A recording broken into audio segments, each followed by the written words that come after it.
आप सभी का स्वागत है आज के इस क्लास में। सीटेट का अंतिम समय का ब्रह्मास्त्र जो है हम आपके लिए लेकर आए हैं। और सीडीपी हमारा पहला सब्जेक्ट होगा, मैथ होगा, उसके बाद ईबीएस होगा, उसके बाद हिंदी होगा। क्योंकि आज सब्जेक्ट इस तरीके के हमने सेट किए जैसे आपको पेपर में मिलता होगा। पेपर में पहले आपको सीडीपी मिलेगा, फिर मैथ्स मिलेंगे, फिर ईबीएस मिलेगा, फिर इसके बाद हिंदी मिलेगा। ठीक है, तो पूरा पेपर पैटर्न पर यह आधारित होगा। एक क्लास से 10 नंबर पक्का हो जाएगा। क्लास पूरा देखिएगा, उसके बाद खुद निर्णय करिएगा क्लास अच्छी है या नहीं। चलिए पहला सब्जेक्ट देखें क्या है हमारा। पहला सब्जेक्ट है हमारा सीडीपी। सीडीपी से पहला प्रश्न देखते हैं। चलिए क्लास को स्टार्ट करते हैं। एक बार क्लास को शेयर करिएगा। ठीक, चलिए क्लास स्टार्ट करते हैं।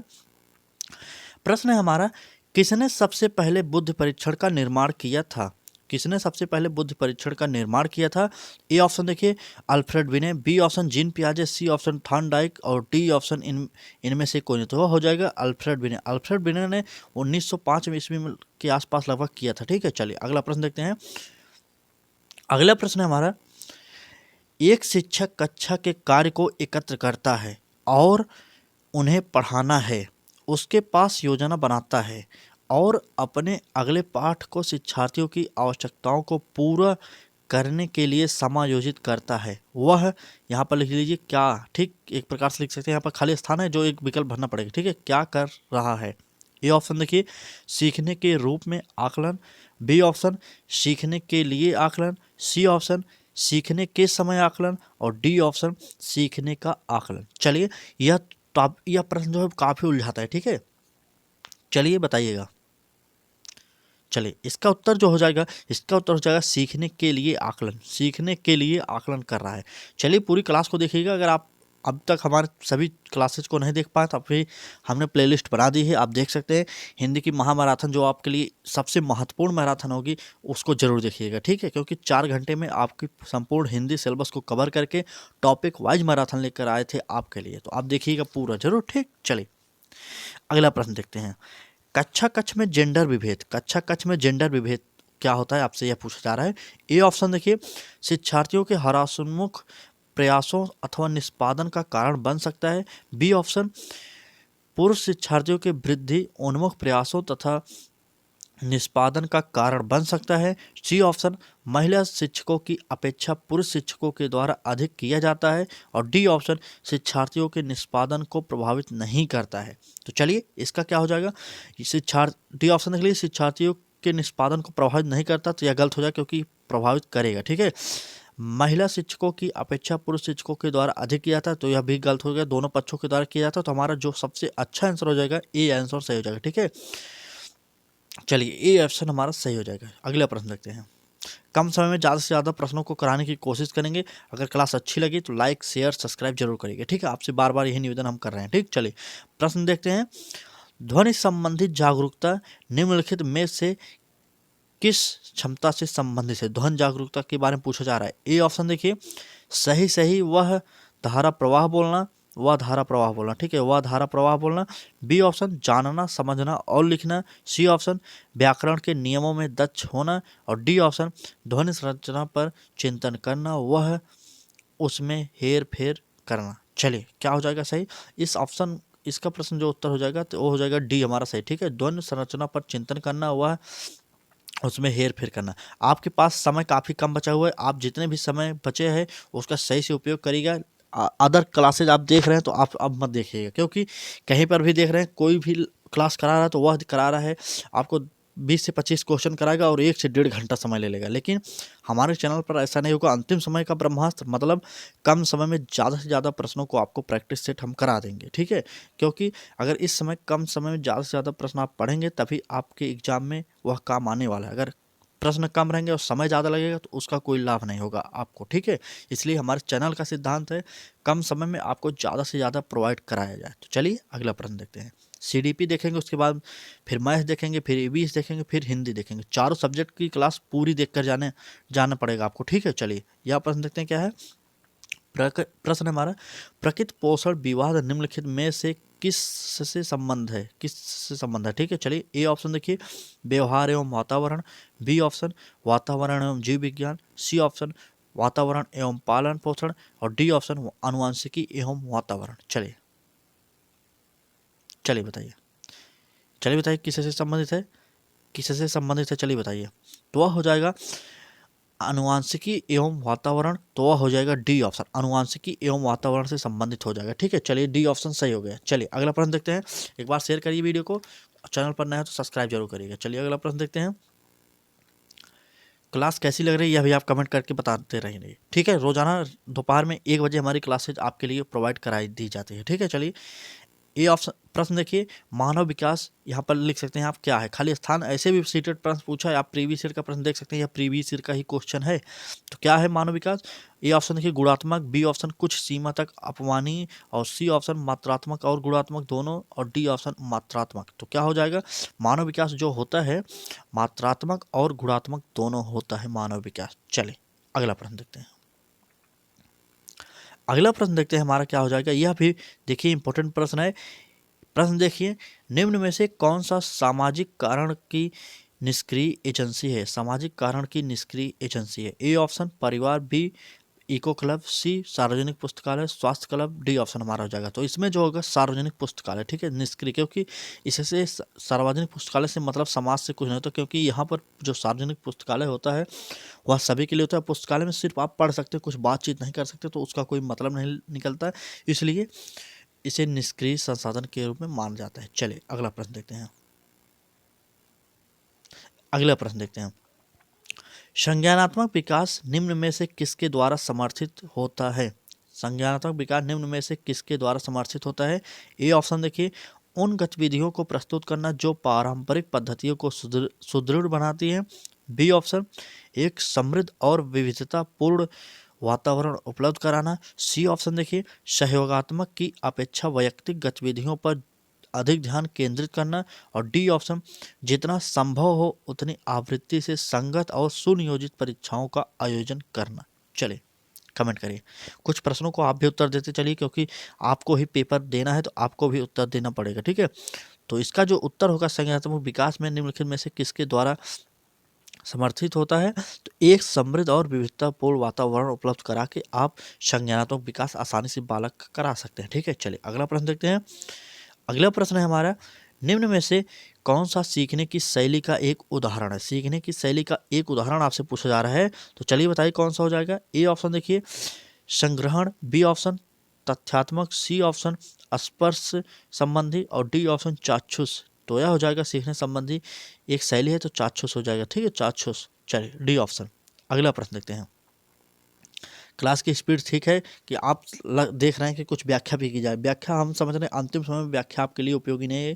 क्लास देखिए, ज़्यादा से ज़्यादा क्वेश्चनों से आप रूबरू होइए, क्योंकि अगर क्वेश्चन का पैटर्न आप समझ रहे हैं तो आपके लिए बहुत ही महत्वपूर्ण होगी यह क्लास। ठीक है, चलिए जहाँ पर ट्रिक काम करेगी वहाँ पर हम ट्रिक आपको बताते रहेंगे।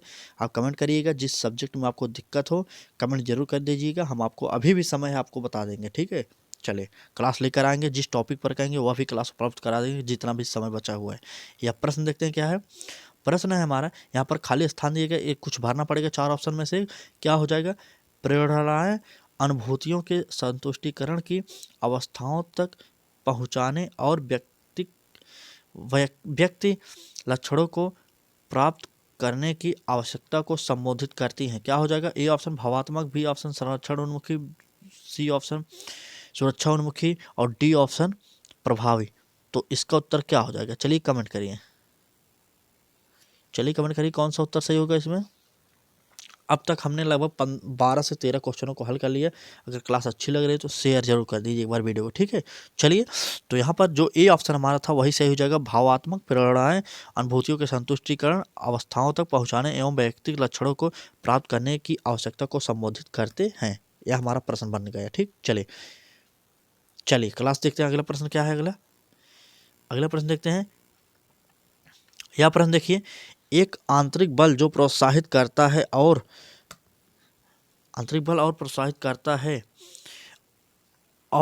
व्यवहार परक प्रक्रिया के लिए बाध्य करता है एवं उस प्रक्रिया को विशिष्ट दिशा उपलब्ध कराता है। तो क्या हो जाएगा, ए ऑप्शन देखिए संवेग, बी ऑप्शन वचनबद्धता, सी ऑप्शन भाव, और डी ऑप्शन अभिप्रेरणा। तो क्या उत्तर सही हो जाएगा, चलिए बताइए।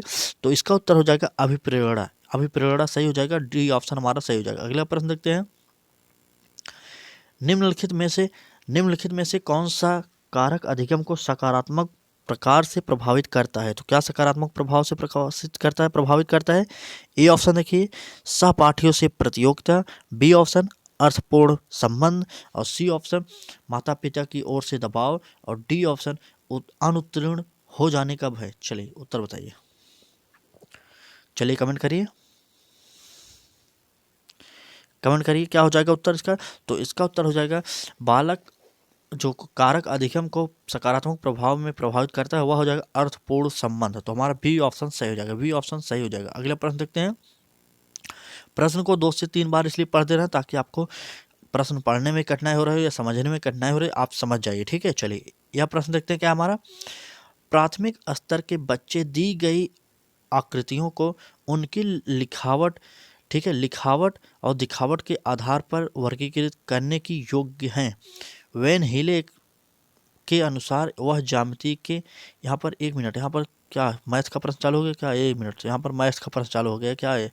नहीं, वैन हिले तो मैथ में थे, लेकिन चलिए देखते हैं क्वेश्चन किससे संबंधित है। तो यह क्वेश्चन हमारा मैथ स्टार्ट हो गया, यहाँ से मैथ क्वेश्चन हमारा स्टार्ट हो गया, ठीक। चलिए मैथ का स्टार्ट हो गया, देख लेते हैं मैथ का यह क्वेश्चन जो है। ऑप्शन 1 मिनट देखिए, चलिए इसका उत्तर बताइएगा क्या होगा, उत्तर सही होगा कमेंट करिए, उत्तर क्या होगा सही बताइए। चलिए उत्तर बताइए क्या सही हो जाएगा उत्तर। तो इसका उत्तर सही होगा डी ऑप्शन मानसिक चित्रण स्तर, ठीक है, मानसिक चित्रण स्तर। यहाँ से मैथ चालू होगा थोड़ा, इसलिए यहाँ पर हम मैथ नहीं लिख पाए, आप लिख लीजिएगा, ठीक है, मैथ, ठीक, मैथ हो जाएगा, ठीक। यहाँ से मैथ स्टार्ट हो गया है, आगे कहीं गलती से लिख दिए क्या मैथ। चलिए यह प्रश्न देखते हैं। आपको प्रश्नों से मतलब होना चाहिए, सब्जेक्ट क्या है हम आपको बता दे रहे हैं, उसका मतलब आप समझ जाइए, ठीक है। चलिए अगला प्रश्न देखिए। राष्ट्रीय पाठचर्या के अनुसार प्राथमिक स्तर पर संख्याओं और उन पर संक्रियाओं, मात्राओं का मापन आदि का शिक्षण क्या होता है? ए ऑप्शन देखिए गणित शिक्षण के उच्च उद्देश्य को पूरा करता है, बी ऑप्शन बच्चों की चिंतन प्रक्रिया के गणितीकरण के उद्देश्य को पूरा करता है, सी ऑप्शन महत्वपूर्ण गणित शिक्षण के उद्देश्य को पूरा करता है, और डी ऑप्शन गणित शिक्षण के संकीर्ण उद्देश्य को पूरा करता है। तो चलिए बताइए क्या हो जाएगा उत्तर सही बताइए। तो इस प्रश्न का सबसे बेस्ट उत्तर जो हो जाएगा क्या होगा, गणित शिक्षण के संकीर्ण उद्देश्य को पूरा करता है, हमारा डी ऑप्शन सही हो जाएगा। गणित शिक्षण के संकीर्ण उद्देश्य को पूरा करता है, डी ऑप्शन सही हो जाएगा। चलिए अगला प्रश्न देखते हैं। अगला प्रश्न है हमारा कक्षा 4 की पाठ्य पुस्तक से दी गई निम्नलिखित समस्याओं में से कौन सी बहुअनुशासनात्मक, ठीक है, बहुअनुशासनात्मक समस्या की ओर संकेत करती है? ए ऑप्शन देखिए दी गई आकृति की दर्पण छवि का आरेख बनाइए, बी ऑप्शन दी गई आकृति में कितनी सममिति रेखाएं हैं, सी ऑप्शन किसी दी गई ज्यामितीय आकृति में एक सममित रेखा खींचिए, और डी ऑप्शन भारत के झंडे का आरेख बनाइए और झंडे में सममिति जो होता है समिति रेखाओं की संख्या की पहचान करिए। मैथ पेडागोजी थोड़ा क्वेश्चन आपको टफ लगेगा, क्योंकि आप वैसे तो मैथ पेडागोजी के क्वेश्चन हल नहीं करते, क्योंकि आपको अच्छा भी नहीं लगता होगा, इसलिए मैथ पेडागोजी के जो प्रश्न होंगे 1 से 2 बार जरूर पढ़िएगा, समझ में ना आए तो 2 से 3 बार पढ़ दीजिए, क्योंकि आपको उत्तर अच्छे से आ जाएगा, पढ़ देंगे, ठीक है। चलिए इसका उत्तर बताइए क्या होगा, चलिए इसका उत्तर बताइए कमेंट करिए। तो इसका उत्तर सबसे बेस्ट जो हो जाएगा सही डी ऑप्शन हो जाएगा, भारत के झंडे का आरेख बनाइए और झंडे में समिति रेखाओं की संख्या की पहचान कीजिए। चलिए डी ऑप्शन हमारा सही हो जाएगा इस प्रश्न में, डी ऑप्शन। चलिए अगला प्रश्न देखते हैं। अगला प्रश्न है हमारा, यह प्रश्न देखिए, प्रश्न है हमारा प्राथमिक कक्षा का एक बच्चा संख्या संक्रिया चिन्ह सिक्कों एवं घड़ी की सुइयों में अंतर स्थापित नहीं कर पाता है। यह तथ्य इंगित करता है कि इस बच्चे को निम्नलिखित में से किस क्षेत्र में समस्या है? ए ऑप्शन देखिए प्रक्रिया स्मृति, बी ऑप्शन दृश्य परिक्रमण, और सी ऑप्शन भाषा परिक्रमण, और डी ऑप्शन श्रवण स्मृति। अगर क्लास की स्पीड थोड़ी तेज लग रही हो तो माफ़ी चाहते हैं आपसे, क्योंकि आपके पास समय कम है, तो उस समय को ध्यान में रखते हुए हम सोच रहे हैं कि क्लास को ज़्यादा से ज़्यादा समय न लेकर कम से कम समय में उपलब्ध करा दीजिए। आपको कम समय में ज़्यादा प्रश्नों को उपलब्ध कराएंगे, यकीन मानिएगा 50 से 60 प्रश्न इस क्लास में भी आपको लेकर आएंगे, 50 प्लस तो अवश्य होंगे इस क्लास में, लेकिन कोशिश करेंगे जल्दी से जल्दी समाप्त कर दें, ठीक है। चलिए प्रश्न देखते हैं क्या उत्तर, देखिए क्या हो जाएगा उत्तर। तो इसका उत्तर हो जाएगा दृश्य परिक्रमण। इसलिए हम आपको सिर्फ उत्तर बताते हुए चल रहे हैं उत्तर, ठीक है। यहाँ से अब हमारा ईवीएस का प्रश्न स्टार्ट हो गया।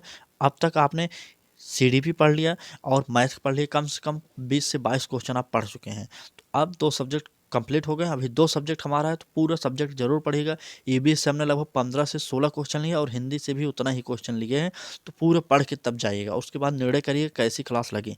अगर क्लास अच्छी लगी तो लाइक ज़रूर करिएगा। चैनल पर नए हो, अभी तक आपने हमारे चैनल को सब्सक्राइब नहीं किया, तो हम आपसे यही निवेदन करेंगे आप सब्सक्राइब करके बेल आइकन को ऑन कर लीजिए। शिक्षक भर्ती स्पेशल यह चैनल आपके लिए उपलब्ध कराएगा। किसी भी परीक्षा से आप जुड़े होंगे, हम आपको तैयारी कराएंगे। आप बस कमेंट करके बताइए किस परीक्षा की आप तैयारी करना चाह रहे हैं।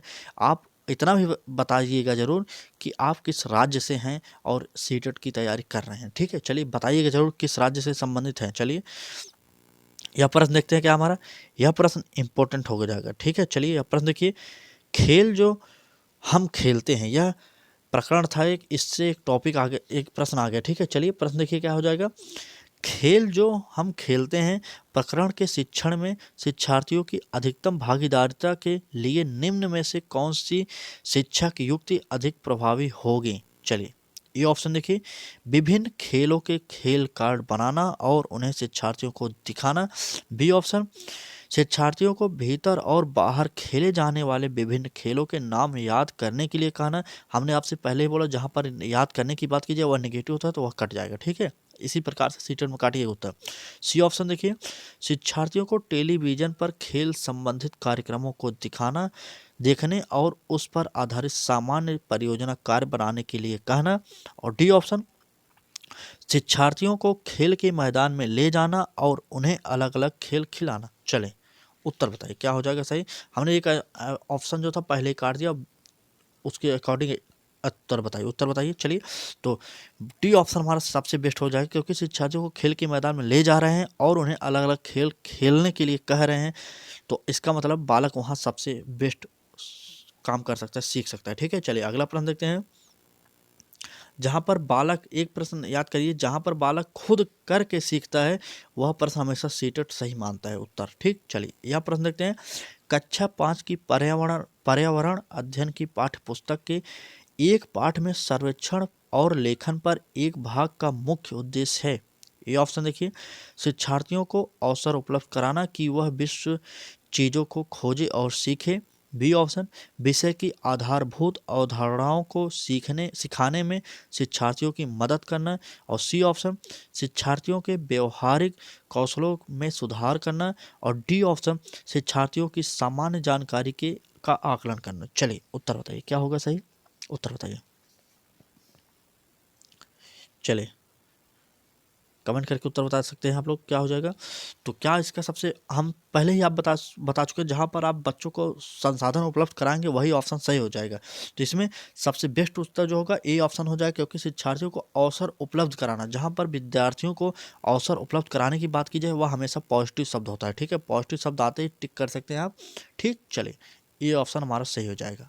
अगला प्रश्न देखते हैं, अगला प्रश्न देखते हैं क्या होगा हमारा। यह प्रश्न, निम्नलिखित में से कौन सा प्राथमिक स्तर पर पर्यावरण अध्ययन के शिक्षक का उद्देश्य नहीं है। पर्यावरण के अध्ययन के जो शिक्षक होते हैं प्राथमिक स्तर पर, क्या उसका उद्देश्य नहीं है, यह आपसे क्वेश्चन में पूछा जा रहा है। चलिए प्रश्न हो गया, ऑप्शन देखिए। ये ऑप्शन है हमारा, शिक्षक कक्षा कक्ष में कड़े अनुशासन को सुनिश्चित करें। कड़े अनुशासन की बात की गई, पहले कर दीजिए। जहाँ पर बच्चे के हित में कार्य ना किया जा रहा वह आंसर कभी सही नहीं होता, वो नेगेटिव शब्द होता है। अगर नेगेटिव पूछा जा रहा है तो यह ऑप्शन हमारा सही होता, लेकिन हमें पॉजिटिव शब्द देना था, यहाँ पर नेगेटिव शब्द पूछा जा रहा है। और देखते हैं कौन सा नेगेटिव हो जाएगा। चलिए और देखते हैं कौन सा नेगेटिव होगा, सबसे बेस्ट जो होगा वही उत्तर देना पड़ेगा, ठीक है। चलिए बी ऑप्शन देखते हैं, बच्चों को प्रश्न पूछने के लिए अवश्य अभिप्रेरित करना चाहिए। तो यह हमारा पॉजिटिव था, यह हमारा पॉजिटिव था, तो इसलिए हमारा कट जाएगा, ठीक है।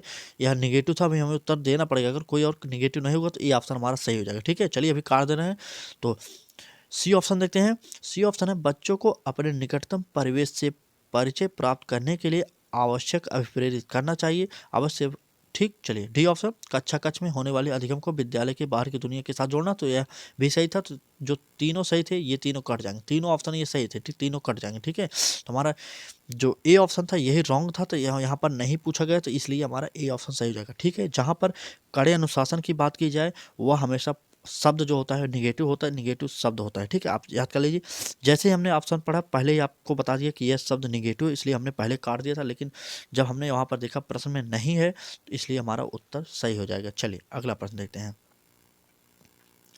चलिए यह प्रश्न आपके लिए इंपॉर्टेंट है, सामान्य जानकारी अगर आप रखते होंगे तो यह विज्ञान से संबंधित कुछ क्वेश्चन है, क्योंकि आप जानते हैं ईवीएस में कुछ प्रश्न जो होते हैं विज्ञान से रिलेटेड होते हैं। ठीक है, चलिए प्रश्न देखते हैं।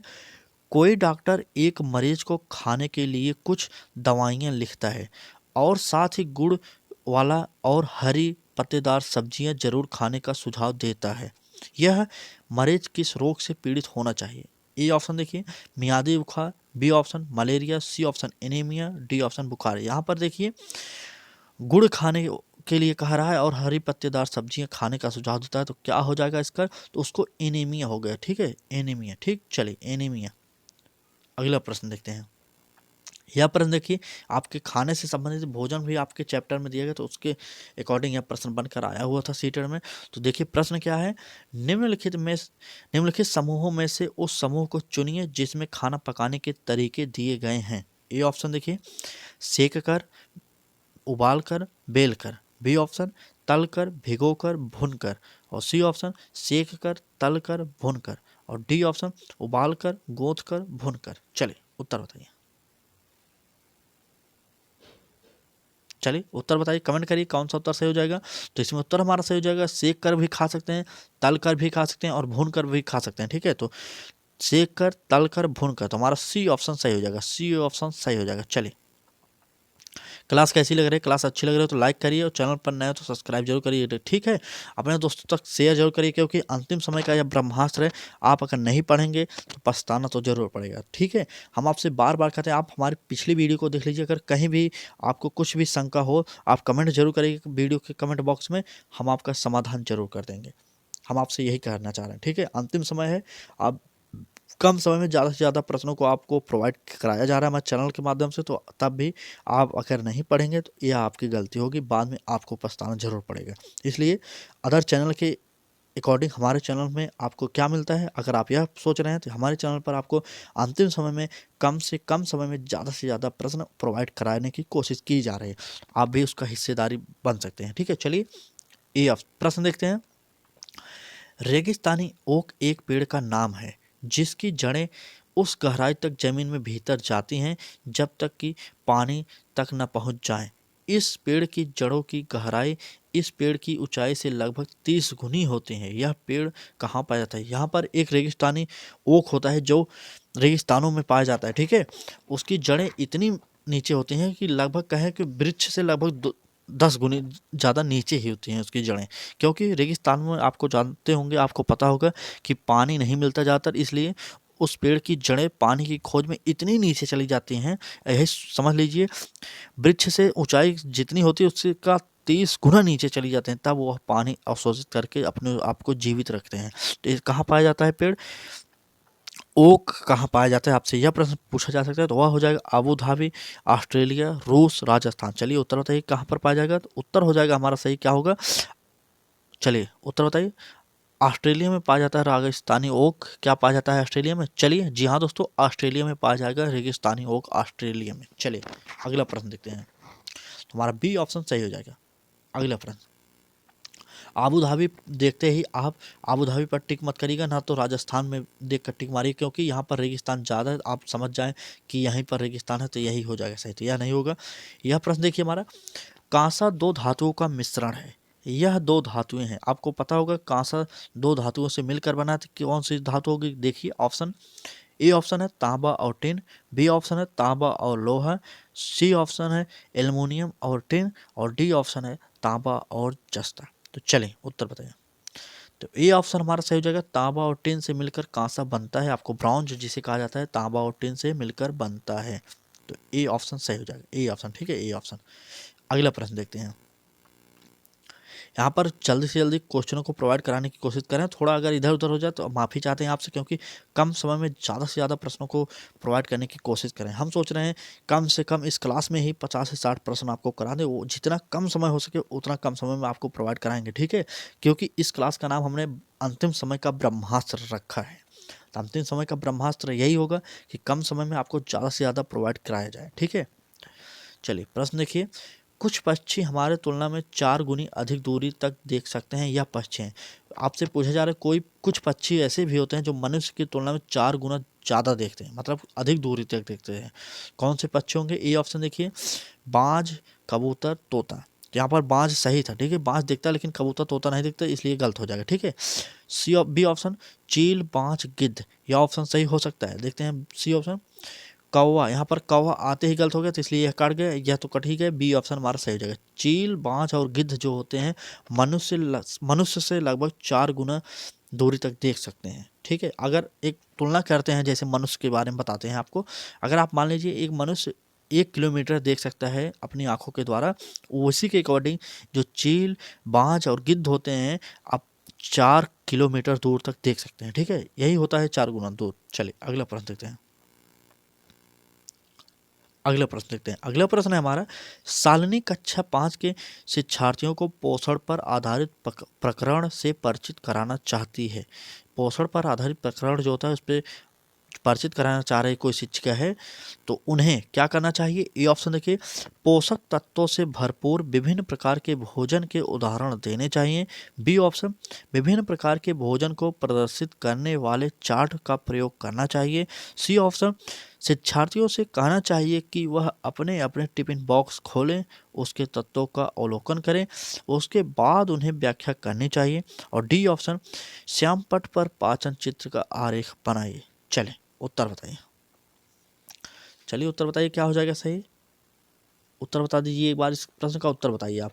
ईबीएस का सबसे ज़्यादा प्रश्न हम लेकर आए हैं आज की क्लास में। ईबीएस सबसे ज़्यादा प्रश्न, कोई यह ना कह सके किसी प्रश्न को हमने कम नहीं करा, लेकिन सीडीपी इस क्लास में जो है सीडीपी सबसे ज़्यादा कराया गया, लगभग 15 क्वेश्चन, उसी 16-17 क्वेश्चन के लगभग ईबीएस भी आपके लिए लेकर आए हैं, ठीक है। चलिए इसका उत्तर बताइए। तो हमारा सी ऑप्शन सही हो जाएगा, शिक्षार्थियों से कहना कि वे अपने अपने टिफिन बॉक्स खोलें, उसके तत्वों का अवलोकन करें और उसके बाद उन्हें व्याख्या करनी चाहिए, ठीक है। तो सी ऑप्शन हमारा सी ऑप्शन सही हो जाएगा। चले क्लास शेयर कर दीजिए। क्लास कैसी लग रही है लाइक शेयर सब्सक्राइब कर दीजिए। आपसे बार बार निवेदन कर रहे हैं, अभी तक आपने हमारे चैनल को सब्सक्राइब नहीं किया तो एक बार सब्सक्राइब करके बेल आइकन को जरूर ऑन कर लीजिए, ठीक है। चलिए प्रश्न देखते हैं क्या है। जीव जंतुओं पर आधारित पाठ को पढ़ाने के बाद शीतल कक्षा 4 के शिक्षार्थियों के लिए चिड़ियाघर के भ्रमण का आयोजन करती है। यह में शिक्षार्थियों की मदद करेगा, यह किस में शिक्षार्थियों की मदद करेगा यहाँ पर, ठीक है, आपसे यह पूछा जा रहा है। ए ऑप्शन, दैनिक समय सारणी की चर्या में बदलाव। बी ऑप्शन, कक्षा कक्ष की अधिगम को वास्तविक जीवन की परिस्थितियों के साथ जोड़ने। सी ऑप्शन, जीव जंतुओं को पालतू कैसे बनाया जाए इसके प्रति संवेदनशीलता विकसित करने। और डी ऑप्शन, जीव जंतु संरक्षण के कौशलों के विकास। चलिए उत्तर बताइए। प्रश्न एक बार फिर पढ़ लीजिए, आपको समझ नहीं आ रहा पढ़िए फिर से। जीव जंतुओं पर आधारित पाठ को पढ़ाने के बाद शीतल कक्षा 4 के शिक्षार्थियों के लिए चिड़ियाघर के भ्रमण का आयोजन करती है। यह किसमें शिक्षार्थियों की मदद करेगा? एक बात समझ लीजिए, पर्यावरण के सब्जेक्ट हो और क्षेत्र भ्रमण की बात की जा रही हो, वह तो सबसे पॉजिटिव शब्द होता है, याद कर लीजिएगा, ठीक है। तो चलिए इसके अकॉर्डिंग जो होगा, कक्षा कक्षी अधिगम को वास्तविक जीवन की परिस्थितियों के साथ जोड़ने, तो यह हमारा बी ऑप्शन सही हो रहा है। बी ऑप्शन सही हो रहा है। चलिए अगला प्रश्न देखते हैं। यह प्रश्न देखिए, यह प्रीवियस ईयर का प्रश्न एकदम से आया हुआ, आपको पता होगा। निम्नलिखित पक्षियों में से कौन सा काफी हद तक अपनी गर्दन को पीछे तक घुमा सकता है, ठीक है, अपनी गर्दन को पीछे तक घुमा सकता है, तो वह हो जाएगा ए ऑप्शन उल्लू, बी ऑप्शन कौवा, सी ऑप्शन कोयल और डी ऑप्शन मैना। चलिए बताइए, पीछे तक कौन सा घुमा सकता है? तो वह हो जाएगा उल्लू, ठीक है, पीछे तक घुमा सकता है। आपको सीटेट एक क्वेश्चन और पूछा था, किस साल में पूछा था? 2020 में लगभग पूछा था, क्या कि कौन सा पक्षी है जो अपने सर को आगे पीछे करता रहता है, आगे पीछे करता रहता है। अगर आपसे यह क्वेश्चन पूछा जाए कौन सा पक्षी है जो अपने सर को आगे पीछे करता रहता है, तो उसका उत्तर हो जाएगा मैना। मैना अपने सर को हमेशा आगे पीछे करती रहती है, ठीक है। चलिए अगला प्रश्न देखते हैं। अगला प्रश्न ब्रेल लिपि से संबंधित ये प्रश्न है। चलिए, ब्रेल लिपि में मोटे कागज पर उभरे हुए बिंदु बने होते हैं। यह लिपि आधारित होती है, किस पर आधारित होती है? ए ऑप्शन 6 बिंदुओं पर, बी ऑप्शन 9 बिंदुओं पर, सी ऑप्शन 10 बिंदुओं पर और डी ऑप्शन 4 बिंदुओं पर। किस पर आधारित होती है ब्रेल लिपि में? आपको पता होगा लुई ब्रेल इसके निर्माण करता थे, ठीक है। इसका आविष्कार 1821 ईस्वी में हुआ था। जो लुई ब्रेल थे वह कहाँ के थे? फ्रांसीसी वैज्ञानिक थे, आपको पता होना चाहिए, ठीक है। तो यह जो है, चलिए बताइए, लुई ब्रेल ने इसे 12 बिंदुओं के स्थान पर 6 बिंदुओं का उपयोग करके 64 अक्षरों और चिन्हों वाली बनाई। अतः यह 6 बिंदुओं पर आधारित होगी, ठीक है। ए ऑप्शन सही हो जाएगा। ए ऑप्शन सही हो जाएगा। चलिए अगला प्रश्न देखते हैं। अगला प्रश्न है हमारे देश के नीचे दिए गए किस भाग में खाने की चीजें जैसे टैपियोका और नारियल को लोग अपने घर के आंगन में उगाते हैं और इन्हें इनसे बने खाने का स्वाद बहुत अच्छा लगता है? टैपियोका और नारियल किस राज्य में सबसे अधिक पाया जाएगा, वो आपसे पूछा जा रहा है, ठीक है। A option Assam, B option Goa, C option Kerala और डी ऑप्शन आंध्र प्रदेश। चलिए बताइए, टैपियोका कहाँ पर पाया जाएगा? टैपियोका पाया जाएगा केरल में, ठीक है। केरल में टैपियोका पाया जाता है कि गोवा में पाया जाता है? चलिए बताइए। चलिए, गोवा के लोग अपने घर के आंगन में ही टैपियोका और नारियल खाने जैसी चीज़ों की उपयोग करते हैं। तो हमारा इसमें जो ऑप्शन सही होगा, ए और बी दोनों सही हो सकता है, ठीक है। ए और बी दोनों सही हो सकता है, क्योंकि इसमें दोनों जगह पर पाया जाता है, लेकिन सबसे बेस्ट जो आंसर होगा वह हमारे अकॉर्डिंग हो जाएगा बी ऑप्शन, गोवा में, ठीक है। गोवा में आप अपने अकॉर्डिंग देख सकते हैं। इस प्रश्न में थोड़ा सा डाउट है, ठीक है। इस प्रश्न को आप कहीं पर चेक करिए, क्योंकि यह प्रीवियस ईयर का प्रश्न है, जिस उसमें जो है कि आयोग जो माना था, उसमें माना था आयोग ने केरल को, ठीक है। आयोग ने केरल को माना था, ठीक। अपने आंगन में जो उगाते हैं वहाँ पर आयोग ने केरल को माना है। आप भी केरल को मान सकते हैं, लेकिन मेरे अकॉर्डिंग जो होगा वह हो जाएगा गोवा। आपकी इच्छा, हमने दोनों चीज़ बता दिया। जो आयोग माना था वह भी बता दिया, और जो हमारे अकॉर्डिंग होना चाहिए वह भी हमने बता दिया। तो हमारे हिसाब से आपको केरल पर ही जाना चाहिए, क्योंकि आयोग ने केरल को माना था, इसलिए आपको केरल पर ही जाना चाहिए। चलिए एक बात और सुन लीजिए, केरल को जो कहा जाता है, क्या कहा जाता है? मसालों का बगीचा भी कहा जाता है, ठीक है। सबसे अधिक मसाला केरल राज्य में ही पाया जाता है, इसलिए मसालों का बगीचा अगर किस राज्य को कहा जाता है यह पूछा जाए आपसे, तो वह भी हो जाएगा केरल। चलिए अगला प्रश्न देखते हैं। इस प्रश्न का उत्तर था केरल। चलिए यह प्रश्न देखिए, यह प्रश्न है हमारा, कक्षा 5 के शिक्षार्थियों में जिज्ञासा जागृत करने का निम्न में से सबसे प्रभावित तरीका क्या होगा? ए ऑप्शन लिखित कार्य में उन्हें अधिक अभ्यास देना, बी ऑप्शन अक्सर इकाई परीक्षणों का आयोजन करना, सी ऑप्शन गहन जांच परख और कल्पना परख प्रश्न पूछना और डी ऑप्शन अधिक हस्तपरक अनुभव प्रदान करना। जिज्ञासा जागृत करने की बात की गई है, तो यहाँ पर जहाँ पर सबसे गहन जांच और कल्पना परक प्रश्न पूछना, या तो सही होना चाहिए, ठीक है। चलिए तो सबसे उत्तर जो सही होगा हमारा सी ऑप्शन सही हो जाएगा। सी ऑप्शन हमारा सही हो जाएगा। चलिए अगला प्रश्न देखते हैं। अब हमारा यहाँ से हिंदी चालू कर दिए हैं, ठीक है। यहाँ से हमारा सब्जेक्ट होगा हिंदी। हमने पूरा पैटर्न पेपर के जैसा फॉलो किया, क्योंकि पेपर में आपको सबसे पहले मिलेगा सीडीपी जो बाल विकास होता है, वह सबसे पहले मिलेगा। उसके बाद मिलता है मैथ जो गणित होता है, उसके बाद आपको मिलेगा पर्यावरण, फिर उसके बाद मिलेगा हिंदी। तो हमने 3 सब्जेक्ट को कर लिया। अगर क्लास अच्छी लगी हो एक लाइक कर दीजिए, और अगर आप शेयर कर सकते हैं तो कर दीजिए, नहीं कर सकते आपकी इच्छा। अगर चैनल पर नए हो तो चैनल को सब्सक्राइब करके बेल आइकन को ऑन कर लीजिए। जितना आप लोगों ने हमारे इस क्लास को प्यार दिया उसके लिए हम आपको बहुत बहुत धन्यवाद करते हैं, क्योंकि हमने जितने भी सीटेट की क्लासेस कराए उस पर आपने भरपूर प्यार बरसाया है। उसके लिए आपका हम तहे दिल से शुक्रिया अदा करना चाह रहे हैं, ठीक है। चलिए अगला प्रश्न देखते हैं हिंदी से जो हमारा होगा। चलिए हिंदी की क्लास स्टार्ट कर देते हैं। यहीं पर पहला प्रश्न होगा हिंदी से हमारा, प्राथमिक स्तर पर शिक्षा का माध्यम होना चाहिए। प्राथमिक स्तर पर शिक्षा का माध्यम क्या होना चाहिए? तो चलिए बताइए। चलिए अब ऑप्शन देखिए, अंग्रेजी होना चाहिए, बी ऑप्शन उर्दू होना चाहिए, सी ऑप्शन बच्चे की मातृभाषा होना चाहिए और डी ऑप्शन हिंदी होना चाहिए। तो क्या हो जाएगा? तो बच्चे की मातृभाषा में प्राथमिक स्तर की भाषा होनी चाहिए, ठीक है। प्राथमिक विद्यालय की जो भाषा होती है वह बच्चे के परिवेश से ही संबंधित होनी चाहिए, ठीक है। क्योंकि बच्चा अपने परिवेश में जो भाषाएं सीखा है उसे ही सबसे पहले वह जानता है, इसलिए हमारा सी ऑप्शन सही हो जाएगा। चले अब तक आपने लगभग 35 प्रश्नों को देख लिया है। अगर क्लास अच्छी लगी तो लाइक करिए और शेयर सब्सक्राइब अवश्य करिए, ठीक है। आपसे बार बार निवेदन करने का मतलब सिर्फ यही है, अगर आप लाइक करेंगे हमारा जो उद्देश्य है वह पूरा हो जाएगा, क्योंकि लाइक कर देंगे हमें मोटिवेशन मिलता रहेगा। और जैसे ही आप लाइक करेंगे, एक लाइक से आपका यह क्या होगा कि एक लाइक कर देंगे तो यह वीडियो लगभग 4 लोगों तक और भेज देता है यूट्यूब, ठीक है। इसलिए हम आपको बार बार लाइक शेयर सब्सक्राइब बोलते हैं और कुछ उद्देश्य नहीं है, ठीक है। चलिए प्रश्न देखिए, प्राथमिक स्तर की पाठ्य पुस्तकों का निर्माण करते समय आप किस बिंदु पर विशेष ध्यान देंगे। चलिए प्रश्न है हमारा, प्राथमिक स्तर की पाठ्य पुस्तकों का निर्माण करते समय आपसे पूछा जा रहा है, अगर आप एक प्राथमिक विद्यालय के पाठ्य पुस्तक का निर्माण करते हैं तो आप किस बिंदु पर विशेष ध्यान देंगे।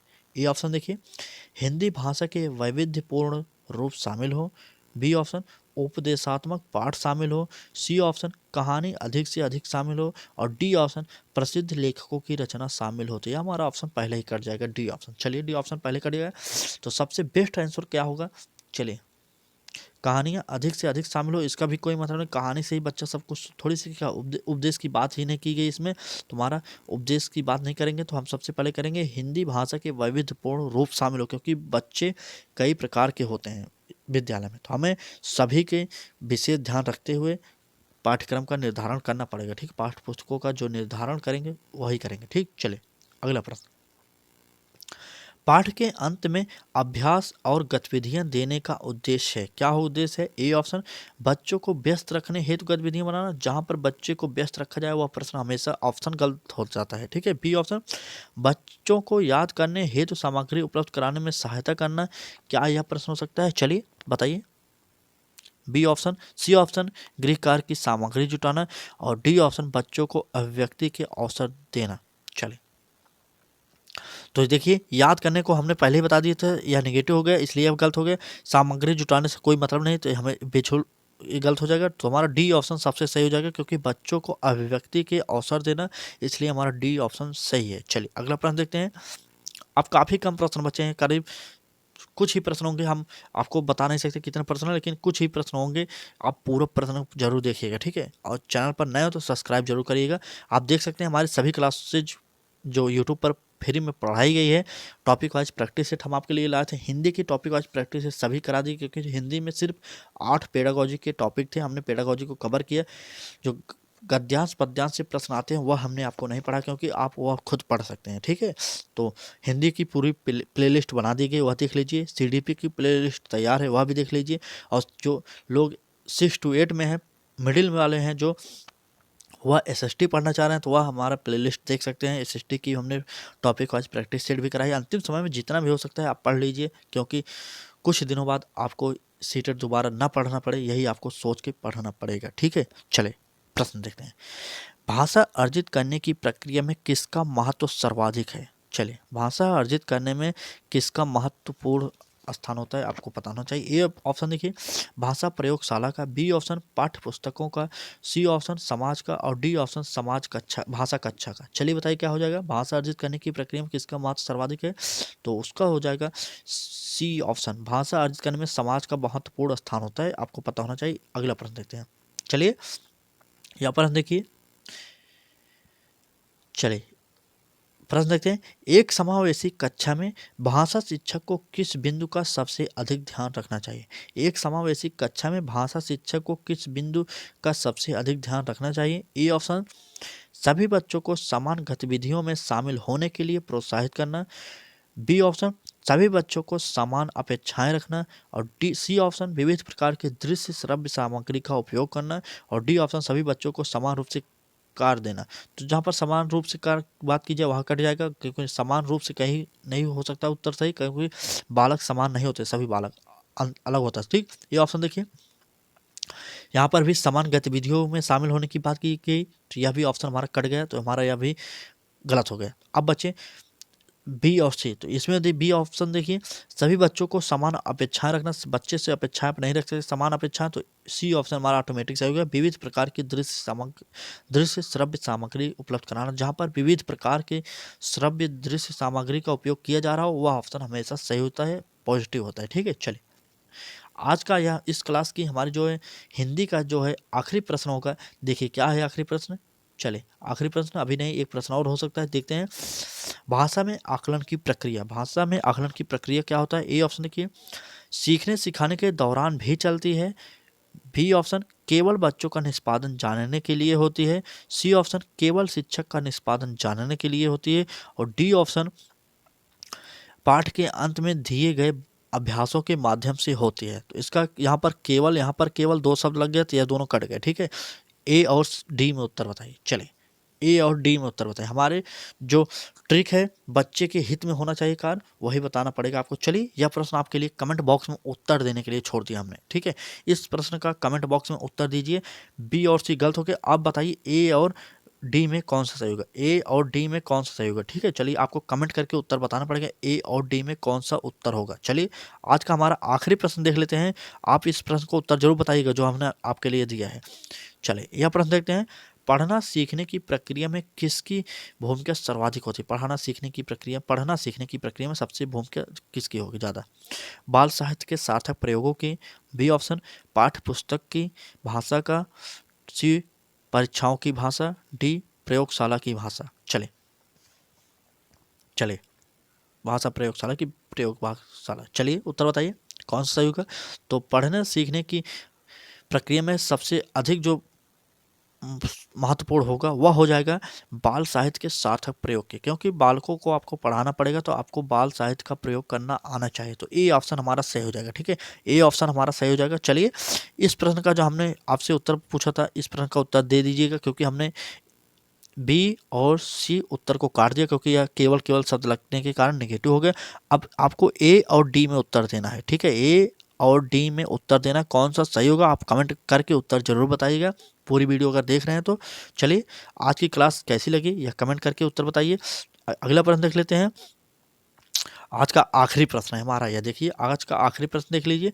प्राथमिक स्तर पर भाषा शिक्षण का उद्देश्य यह है कि क्या है? ए ऑप्शन देखिए, बच्चे भाषा परीक्षा में सदैव अंक लाएं। बी ऑप्शन, बच्चे विभिन्न स्थितियों में भाषा का प्रभावी प्रयोग कर सकें। सी ऑप्शन, बच्चे भाषा के व्याकरण को जान सकें। और डी ऑप्शन, बच्चे मानक भाषा का प्रयोग करना जल्दी सीख जाएं। तो चलिए प्राथमिक स्तर पर भाषा शिक्षण का उद्देश्य क्या होना चाहिए आपको बताना पड़ेगा, ठीक है। चलिए तो सबसे बेस्ट उत्तर जो होगा, देखिए यहाँ पर परीक्षा शब्द की आगे सदैव परीक्षा में अच्छा अंक लाएं, यह गलत हो जाएगा। परीक्षा की बात ही नहीं करेंगे। बच्चे व्याकरण को जान सकें, व्याकरण से कोई मतलब नहीं, छोटे बच्चे व्याकरण को नहीं जान सकते जल्दी, ठीक है। चलिए तो हमारा बी ऑप्शन सही हो जाएगा, बी ऑप्शन हमारा सही हो जाएगा, ठीक है। बच्चे विभिन्न स्थितियों में भाषा का प्रभावी प्रयोग कर सकें, बी ऑप्शन सही हो जाएगा। चलिए यह क्लास कैसी लगी आपको? क्लास अच्छी लगी तो लाइक जरूर करिएगा वीडियो को, और चैनल पर नए हो तो चैनल को सब्सक्राइब जरूर कर लीजिए, ठीक है। आपसे यही निवेदन करना चाह रहे हैं, ठीक है। यही निवेदन बार बार कि एक लाइक, एक शेयर और एक सब्सक्राइब अवश्य करिएगा। हमने जो आपसे प्रश्न पूछा है उसका उत्तर जरूर बताइएगा, क्योंकि हमने बी और सी को उस ऑप्शन में काट दिया, क्योंकि वहाँ पर नेगेटिव शब्द केवल था। आपको उत्तर बताना पड़ेगा ए और डी में से कौन सा उत्तर सही है। तो चलिए आज की क्लास में फिर इतना ही, कल फिर मिलेंगे एक नए टॉपिक के साथ। अंतिम समय में जितना भी हो सकता है हम आपको करा रहे हैं, आप पढ़िए, पूरी क्लास को देखिएगा। चलिए आज के लिए बस इतना ही, धन्यवाद।